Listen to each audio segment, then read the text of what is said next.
Taking a cue from the saying, where there is a will, there is a way. Minister for Road Transport and Highways Nitin Gadkari speaking in Mumbai said there was definitely a will that BJP had to change Mumbai. Nitin Gadkari said there was no shortage of funds in the country. He said those who did not have the will to work continued to hold seminars, surveys, discussions and do research. He said unlike others, BJP had a strong commitment toward changing Mumbai. He also said that BJP will live up to the expectations and dream of Mumbai. इस देश में पैसे की कमी नहीं है. If there is a will, there is a way. And if there is no will, there is only survey, discussion, seminar, committee, subcommittee and research group. Our strong political will as a team, not as only as minister, but as our all officers and our chairman, our all concerning people, we have a strong will and very, very strong commitment for Mumbai. And I am confident with positive approach that in due course of time, definitely we will complete whatever the dream which Mumbai people have.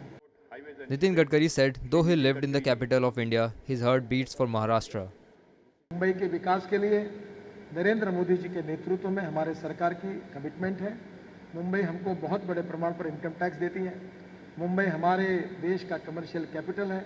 Mumbai हमारा दिल है और मुंबई मेरा शहर है. मैं इस शहर में मैंने अपने कार्य की शुरुआत की है, इसलिए मुझे भी इस शहर से अटैचमेंट है. भले मैं आज दिल्ली में हूँ, पर मुंबई के लिए सब कुछ करने के लिए मैं तैयार हूँ.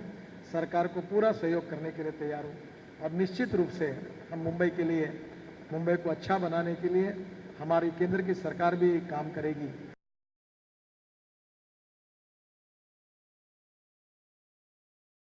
मुंबई में जो ट्रैफिक जाम है उसके लिए एक इंडियन रोड रिसर्च ऑर्गेनाइजेशन है और उस ऑर्गेनाइजेशन का उपयोग मैंने नागपुर में किया था और उन्होंने नागपुर के ट्रैफिक का स्टडी करके मुझे रिपोर्ट दी थी और नागपुर के 17 चौक हमने सुधारे थे.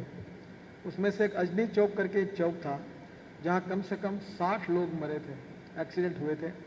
पर ट्रैफिक रिसर्च ऑर्गेनाइजेशन ने रिपोर्ट देने के बाद हमने उनके सलाह से वो जो ऐसे सेंटर से जो ट्रैफिक जाम के थे वो सुधारे और उस चौक पर एक भी एक्सीडेंट नहीं होता. तो स्वाभाविक रूप से मुंबई के बारे में आज बहुत से जनप्रतिनिधि ने मुझे कहा ये रोड तो महाराष्ट्र सरकार के लिए है. आखिर ये रिपोर्ट हम महाराष्ट्र सरकार को देंगे और निश्चित रूप से महाराष्ट्र सरकार इसका उपयोग करके उचित निर्णय करे. Powered by NNIS.